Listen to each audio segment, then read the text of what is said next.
नमस्कार दोस्तों, behind the stumps पे आप सभी लोगों का बहुत बहुत स्वागत है। मेरा नाम प्रभात है। तो कल है दोस्तों 18 जनवरी, यानी कि कल शनिवार को हमें पता चल जाएगा कि भारतीय टीम का स्क्वाड कैसा होने वाला है चैंपियंस ट्रॉफी 2025 के लिए। और उससे पहले टीम इंडिया 3 मैचों की वनडे सीरीज इंग्लैंड के सामने खेलेगी। तो कल हमें पता चलने वाला है।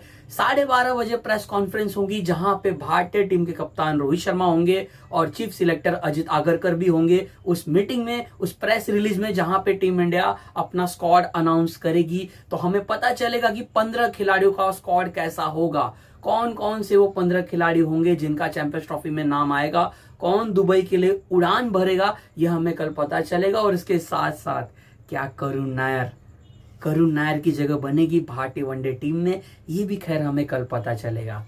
शुरुआत करते हैं दोस्तों सबसे पहले करुण नायर से। देखिए, हम भारतीय क्रिकेट फैंस यह चाहते हैं, हम बेसब्री से इंतजार कर रहे हैं पिछले कुछ एक हफ्तों से, यानी कि जब से विजय हजारे ट्रॉफी की शुरुआत हुई है, करुण नायर ने दरवाजा खटखटाया नहीं है, तोड़ दिया है। उन्होंने अब यहाँ पे एक बोल्ड स्टेटमेंट यह दे दी है कि अब आप मुझे नजरअंदाज नहीं कर सकते हो। विजय हजारे ट्रॉफी उनकी कितनी शानदार अभी तक घटी है। 7 मैचों में 752 रन और एवरेज 752 का दोस्तों, 752 का एवरेज। 5 शतक है, 1 अर्धशतक है। अपनी टीम की कमान संभाल रहे हैं, विदर्भ के लिए कप्तानी कर रहे हैं। और अब जब विजय हजारे ट्रॉफी का फाइनल होगा तो अपनी पूर्व टीम यानी कि कर्नाटका के सामने ही वो बतौर कप्तान विदर्भ को लीड करते हुए दिखाई देंगे। और उनके साथ ही यानी कि जिनका ये टूर्नामेंट अच्छा जा रहा है, मयंक अग्रवाल उनके सामने होंगे, जो इस समय कर्नाटका को लीड कर रहे हैं। तो विदर्भ वर्सेस कर्नाटका, इस मुकाबले को आप मिस मत कीजिएगा, बहुत ही बड़ा मैच होने वाला है। विजय हजारे 2025 का फाइनल। तो विजय हजारे ट्रॉफी अभी तक करुण नायर के लिए बहुत ही शानदार गई है। मैंने कहा 752 रन 7 मैचों में, 752 का एवरेज, 5 शतक, 1 अर्धशतक। कितना बढ़िया ये सीजन अभी तक घटा है। और उसके ही बाद भारतीय टीम 3 मैचों की वनडे सीरीज इंग्लैंड से खेलेगी अपने घर में। तो एटलीस्ट मैं यहाँ पे ये क्लियर कर देता हूँ, let me clear one thing दोस्तों, कि मुझे ऐसी फीलिंग आ रही है कि करुण नायर की चैंपियंस ट्रॉफी के स्क्वाड में जगह नहीं बन सकती है। बात थोड़ी सैड है, बट यह सत्य है जिसे हम नजरअंदाज नहीं कर सकते हैं। मैंने जब कुछ दिनों पहले भारतीय टीम का अपनी चैंपियंस ट्रॉफी की स्क्वाड क्रिएट की थी, मैंने वहां पे कहा था कि यशस्वी जायसवाल का नाम 15 में आएगा, लेकिन प्लेइंग 11 में उनकी जगह नहीं बनेगी। ऐसे बाएं हाथ के बल्लेबाज की जो 2 फॉर्मेट में आग लगा रहा है, चाहे वो टेस्ट हो या फिर वो T20 आए हो, IPL भी बढ़िया जा रहा है, लेकिन अभी तक वो एक दिवसीय फॉर्मेट में डेब्यू नहीं कर पाए। रीजन यही है कि आपकी जो बैटिंग लाइनअप है, भारतीय टीम की जो बैटिंग लाइनअप है, वो ऑलमोस्ट अभी भी सॉर्टेड दिख रही है, कोई दिक्कत नहीं है। रोहित शर्मा का व्हाइट बॉल फॉर्मेट का फॉर्म बढ़िया है। शुभमन गिल के लिए भी मैं वही कहूंगा, विराट कोहली के लिए वही मैं कहूंगा, श्रेयस अय्यर के लिए, जिसको कोई भी नजरअंदाज नहीं कर सकता। कोई बेवकूफी होगा जो कहेगा कि श्रेयस अय्यर को नंबर 4 से हटाओ। फिर नंबर 5 पे KL राहुल, जिन्होंने अच्छा खासा काम किया है। वर्ल्ड कप के फाइनल की नॉक को अगर हम हटा दें, उसको साइड में कर दें, तो KL राहुल पे कोई भी ब्लेम नहीं कर सकता है। लेकिन मेरा ऐसा मानना है कि ऋषभ पंत के बारे में भी टीम मैनेजमेंट को सोचना चाहिए कि उनके आने से आपकी टॉप 5 में एक लेफ्ट हैंडर आ जाएगा।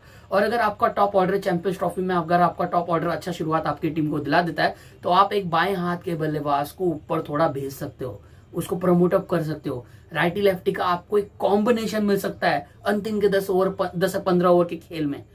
तो KL राहुल खेलेंगे बतौर विकेट कीपर बैटर नंबर 5 पे, अच्छी बात होगी। ऋषभ पंत के बारे में टीम मैनेजमेंट सोच सकती है। नंबर 6 पे हार्दिक पांड्या, उनको आप खिलाओगे ही खिलाओगे। नंबर 7 पे चाहे अक्षर खेले, चाहे जड्डू खेले, या फिर टीम मैनेजमेंट नीतीश रेड्डी के बारे में सोचे। आपकी बॉलिंग अटैक में कुलदीप यादव होंगे, मोहम्मद शमी होंगे, मोहम्मद सिराज होंगे, और 100% अगर पूरी तरीके से फिट जसप्रीत बुमराह होंगे तो वो प्लेइंग 11 में होंगे। नहीं तो बैकअप के रूप में आपके पास अर्शदीप सिंह है। आप सोच सकते हो हर्षित, नहीं तो प्रसिद्ध कृष्णा के बारे में। तो कैसे जगह बनेगी यहाँ पे करुण नायर की? लेकिन वनडे सीरीज में जगह बन सकती है। वनडे सीरीज 3 मैचों की ओडीआई सीरीज होगी, वहां पे 15 मेंबर्स के स्क्वाड में करुण नायर की जगह बननी चाहिए। अगर आप यह कर रहे हो कि अगर वनडे सीरीज में चांस मिल रहा है तो क्यों नहीं चैंपियंस ट्रॉफी के स्क्वाड में उनको लाया जाए, एटलीस्ट रिजर्व में तो रखा जाए। रिजर्व में रखना भी सही होगा, लेकिन आप थोड़ा पीछे जाइए, रिवाइंड कीजिए, आप संजू सैमसन का फॉर्म देखिए। संजू सैमसन बतौर बल्लेबाज भी खेल सकते हैं चैंपियंस ट्रॉफी में, लेकिन विजय हजारे ट्रॉफी में उन्होंने पार्टिसिपेट नहीं किया, उनको जगह नहीं मिली क्योंकि वो कैंप को, उन्होंने केरला के कैंप को ज्वाइन नहीं किया था विजय हजारे ट्रॉफी शुरू होने से पहले। तो ये एक पॉइंट है कि हाँ, ये एक इंटरेस्टिंग पॉइंट है कि team management as a backup batter, as a reserve के रूप में उनको चैंपियंस ट्रॉफी के लिए दुबई लेके जा सकती है। 3-4 मेंबर्स का एज ए रिजर्व के रूप में आप उन्हें एक्स्ट्रा रख सकते हो, यानी कि 15 खिलाड़ियों के साथ आप 3-4 खिलाड़ी और भी पिक करोगे, वहां पे करुण नायर का नाम आ सकता है, लेकिन मेन स्क्वाड में नाम नहीं आएगा। लेकिन वनडे सीरीज में करुण नायर का नाम जरूर आना चाहिए। वहां पे शायद आपको दिख सकता है कि कुछ सीनियर प्लेयर्स में से टीम थोड़ा एक्सपेरिमेंट भी करे, यानी कि देखिए चैंपियंस ट्रॉफी शुरू होने से पहले एक वनडे सीरीज है, आप कोई ऐसे रिस्क नहीं उठाओगे कि आपके कोई प्रमुख खिलाड़ी को कोई इंजरी का कंसर्न हो। तो तीनों के तीनों बैट मैचेस कोई एक रेगुलर बैटर जिस पोजीशन पे खेले वहां पे नहीं खेलेगा। शायद नंबर 4 पे अय्यर 2 मैचेस खेले तो एक मैच में उनको थोड़ा विश्राम दिया जाए, या फिर ओपन करते हुए रोहित शर्मा दिखे, शुभमन गिल दिखे, फिर यशस्वी शुभमन ओपन करने लगे। नंबर 3 पे विराट शायद 2 मैचेस खेले तो एक मैच के लिए उनको थोड़ा रेस्ट देके किसी और बल्लेबाज को चांस दिया जाए जो आपको कल चैंपियंस ट्रॉफी के स्क्वाड में उसका नाम सुनाई दे सकता है। तो वैसे कुछ कॉम्बिनेशन बन सकती है, वैसा कुछ एक्सपेरिमेंट कर सकती है, उस बेसिस पे करुण नायर को मौका मिल सकता है। अभी तक वनडे करियर में करुण नायर ने 2 ही मैचेस खेले हैं, लेकिन टेस्ट फॉर्मेट में उनके नाम पे एक 13 शतक भी है। तो करुण नायर बहुत ही बेहतरीन फॉर्म में है और उनकी जगह बननी चाहिए दोस्तों। अब हम बात करते हैं स्क्वाड पे, क्या हो सकता है, क्या कुछ अलग हमें कल दिखाई दे सकता है, कैसा स्क्वाड बन सकता है। जो मैंने अपना स्क्वाड बताया था, अगर आपने उस वीडियो को नहीं दिखा है तो जरूर जाके चेकआउट कर लीजिए, इस वीडियो को देखिए जहां पे मैंने चैंपियंस ट्रॉफी का अपना स्क्वाड अनाउंस किया था। वहां पे मेरे 15 खिलाड़ी कुछ ऐसे थे, जहां पे मैंने बल्लेबाजों में मैंने 7 बल्लेबाजों को पिक किया था। रोहित शर्मा कप्तान, शुभमन गिल, विराट कोहली, श्रेयस अय्यर, फिर उसके बाद में मैंने वहां पे यशस्वी जायसवाल को पिक किया था। 2 विकेट कीपर बैटर्स मैंने वहां पे पिक किए थे, केएल राहुल और ऋषभ पंत, ये मैंने 7 बल्लेबाज पिक किए थे। पेसर्स की सूची में मैंने वहां पे एक ऑलराउंडर को पिक किया था जिसका नाम आपको पता होगा, हार्दिक पांड्या। उसके साथ साथ मैंने वहां पे 4 और पेसर्स पिक किए थे, यानी कि मैंने 5 पेसर्स पिक किए थे। मोहम्मद शमी, जसप्रीत बुमराह, उसके बाद में मोहम्मद सिराज, अर्शदीप सिंह और हार्दिक पांड्या, मेरे एक ऑलराउंडर पेसर। फिर मैंने 3 स्पिनर्स पिक किए थे, रविंद्र जडेजा, उसके बाद में अक्षर पटेल और कुलदीप यादव। अब अक्षर और जड्डू, एक यहाँ पे ये शायद हो सकता है कि मे भी अक्षर को रिजर्व में रखा जाए, लेकिन ये गलत होगा। अक्षर पटेल ने बढ़िया प्रदर्शन किया है जब भी वो जिस भी फॉर्मेट में खेल रहा हो, चाहे वो T20 हो, चाहे वो टेस्ट हो, चाहे वो फिर वनडे हो, उन्होंने बढ़िया प्रदर्शन किया है, तो उनको रिजर्व में रखना गलत होगा। दुबई में ऐसी कंडीशंस होंगी जहां पे आप 2-3 स्पिनर्स के साथ उतर सकते हो। अक्षर के आने से आपकी बैटिंग लाइनअप पे एक डेप्थ आ जाएगी, और ये T20 विश्व कप में हमने देखा था, जड्डू अक्षर दोनों एक साथ खेल रहे थे, तो टीम मैनेजमेंट वापस उस स्ट्रेटेजी के साथ उतर सकती है दुबई में। तो मुझे ऐसा लगता है कि जड्डू और अक्षर आपको मेन स्क्वाड में दिखाई देंगे। अब जसप्रीत बुमराह, सबसे बड़ा सवाल ये है कि क्या बुमराह पूरी तरीके से फिट हैं, या फिर अगर उनका नाम आए तो क्या सब्जेक्ट टू फिटनेस टेस्ट, ऐसा कुछ लिख के आए। अगर बुमराह पूरी तरीके से फिट नहीं होंगे, सब्जेक्ट टू फिटनेस टेस्ट ऐसा लिख के आया, तो आपको दिख सकता है कि हाँ, बैकअप के रूप में टीम मैनेजमेंट मुकेश कुमार, हर्षित राणा, प्रसिद्ध कृष्णा, इनके बारे में सोच सकती है, या फिर खलील अहमद के बारे में सोच सकती है। तो आपको ऐसा कुछ दिख सकता है। उसके बाद में अब हम आगे बात करें कि बैटिंग लाइनअप पे जो मैंने आपको बता दिया कि ऐसी ही बैटिंग लाइनअप होगी, उसमें करुण नायर का जो नाम कैसे आएगा, जो मैंने आपको स्टार्टिंग में ही बताया। तो अगर कोई बदलाव हो सकता है तो शायद में भी नीतीश रेड्डी मेन स्क्वाड में आ जाए, अक्षर रिजर्व में चले जाएं, बट मुझे ऐसा लग रहा है कि यही मेन स्क्वाड होगा जो मैंने आपको बताया, जो मैंने आपको एक्सप्लेन किया, मैंने आपको बताया। रिजर्व में मैंने रखा था संजू सैमसन को, जो मुझे लग रहा है कि वो बैकअप विकेट कीपर के रूप में जाएंगे। नीतीश रेड्डी होंगे हार्दिक पांड्या के बैकअप, और वरुण चक्रवर्ती, शायद आपको वरुण चक्रवर्ती मेन स्क्वाड में दिखाई दे सकते हैं।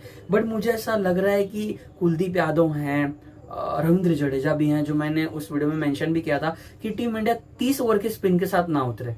30 ओवर के स्पिन के साथ 30 ओवर के स्पिन के साथ अगर दुबई में बांग्लादेश, पाकिस्तान और न्यूजीलैंड के सामने अगर भारतीय टीम उतरेगी तो फिर अक्षर जड्डू का कॉम्बिनेशन नहीं दिख सकता, फिर आपको कुलदीप, वरुण और जड्डू नहीं तो अक्षर का कॉम्बिनेशन दिख सकता है। तो ये भी हो सकता है कि मे भी शायद वरुण चक्रवर्ती मेन स्क्वाड में आ जाए। ऑलमोस्ट मुझे ऐसा लग रहा है कि 12-13 खिलाड़ी आपको यही दिखेंगे। शायद कोई चेंज होगा, शायद अगर कोई चेंज होगा इस स्क्वाड में, जो मैंने आपको मेरी प्रेडिक्शन दी है 15 खिलाड़ियों की, तो उसमें यही हो सकता है कि अक्षर पटेल शायद रिजर्व में आ जाएं, नीतीश रेड्डी मेन स्क्वाड में चले जाएं, या फिर वरुण चक्रवर्ती मेन स्क्वाड में चले जाएं और अक्षर पटेल रिजर्व में आ जाएं, या फिर जसप्रीत बुमराह को रिजर्व में रख दिया जाए। क्योंकि देखिए फिटनेस यहाँ पे सबसे बड़ी एक पॉइंट है कि क्या वो पूरी तरीके से फिट है, क्या वो वनडे सीरीज खेलते हुए आपको दिखाई दे सकते हैं। अगर ओडीआई सीरीज में उनका नाम नहीं है तो ये आपको समझ कर चलिए कि बुमराह पूरी तरीके से फिट नहीं है। तो फिर टीम मैनेजमेंट यह सोच रही है कि उनको एज अ बैकअप के रूप में रिजर्व में रखा जाए या फिर मेन स्क्वाड में रखा जाए, सब्जेक्ट टू फिटनेस टेस्ट के रूप में रखा जाए और वेट किया जाए कि नॉकआउट्स के गेम तक जस्सी पूरी तरीके से फिट हो जाए। तो मुझे नहीं लगता कि करुण नायर की जगह चैंपियंस ट्रॉफी के मेन स्क्वाड में बनने वाली है। हाँ, जो मैंने आपको बताया कि भारतीय टीम जब 3 मैचों की वनडे सीरीज का कल स्क्वाड अनाउंस करेगी तो वहां पे करुण नायर की जगह बन सकती है, क्योंकि वहां पे टीम मैनेजमेंट कहीं ना कहीं एक कॉम्बिनेशन करेगी, यानी कि एक्सपेरिमेंट करेगी, कॉम्बिनेशन कुछ क्रिएट करना चाहेगी कि जो मैंने कहा कि रोहित 2 मैचेस खेलें तो फिर यशस्वी को डेब्यू करा दिया जाए, या फिर आपको मिडिल ऑर्डर में देखोगे कि आप शायद मे बी नीतीश रेड्डी को एक मैच मिल जाए, हार्दिक को विश्राम दिया जाए, और पेस अटैक में आप देखोगे शमी हर मैचेस आपको खेलते हुए नहीं दिखेंगे तो वहां पे शायद अर्शदीप सिंह एक मैच खेलें। तो वैसा कुछ कॉम्बिनेशन बनेगा और उसी में शायद करुण नायर की भी प्लेइंग 11 में जगह बन जाए। लेकिन स्क्वाड में आपको दिखाई देंगे, वनडे के स्क्वाड में आपको करुण नायर दिख सकते हैं, लेकिन चैंपियंस ट्रॉफी के मेन स्क्वाड में करुण नायर नहीं दिख सकते हैं। लेकिन मेरी ऐसी चाह है कि एटलीस्ट आप उनको चैंपियंस ट्रॉफी में लेके जाइए as a reserve backup batter के रूप में लेके जाइए, क्योंकि फॉर्म बहुत बढ़िया है और फॉर्म बढ़िया है। अगर आप मेन स्क्वाड में भी पिक कर दोगे तो भी मैं हैरान नहीं होऊंगा, मैं खुश रहूंगा। लेकिन आप पिक कहाँ करोगे और आप कुर्बानी किसकी दोगे? किसी भी एक भारतीय बल्लेबाज को वहां से ड्रॉप करना, उस स्क्वाड से हटाना, उस बैटिंग लाइनअप के प्लेइंग 11 में से हटाना बहुत ही गलत निर्णय होगा। तो इसीलिए मुझे लग रहा है कि करुण नायर की शायद चैंपियंस ट्रॉफी के मेन स्क्वाड में जगह ना बने। उम्मीद करता हूं दोस्तों आपको ये वीडियो जरूर पसंद आया होगा। आपकी कैसी स्क्वाड बन सकती है, आपको क्या लगता है 15 खिलाड़ियों का स्क्वाड कैसा होगा, वहां पे कौन कौन होगा? अगर आप ये वीडियो यहाँ तक आपने देखा है 12 मिनट तक अगर आपने इस वीडियो को देख लिया है तो फटाफट जाके इस वीडियो को लाइक कीजिए। और बहुत ही बहुत थैंक यू दोस्तों इस वीडियो को यहाँ तक देखने के लिए। लाइक कीजिए, कमेंट जरूर ड्रॉप कीजिए, बताइए अपनी राय मुझे जरूर दीजिए यहाँ तक। अगर आपने इस वीडियो को देख लिया तो thank you very much, thank you so much इस वीडियो को यहाँ तक देखने के लिए। कमेंट कीजिए, इस वीडियो को लाइक जरूर कीजिए, लाइक किए बिना मत जाइए दोस्तों, लाइक जरूर कीजिए। और अभी तक आपने मेरे इस यूट्यूब चैनल को सब्सक्राइब नहीं किया तो फटाफट जाके सब्सक्राइब के बटन पे अभी जाके क्लिक तुरंत कर दीजिए दोस्तों। जय हिंद।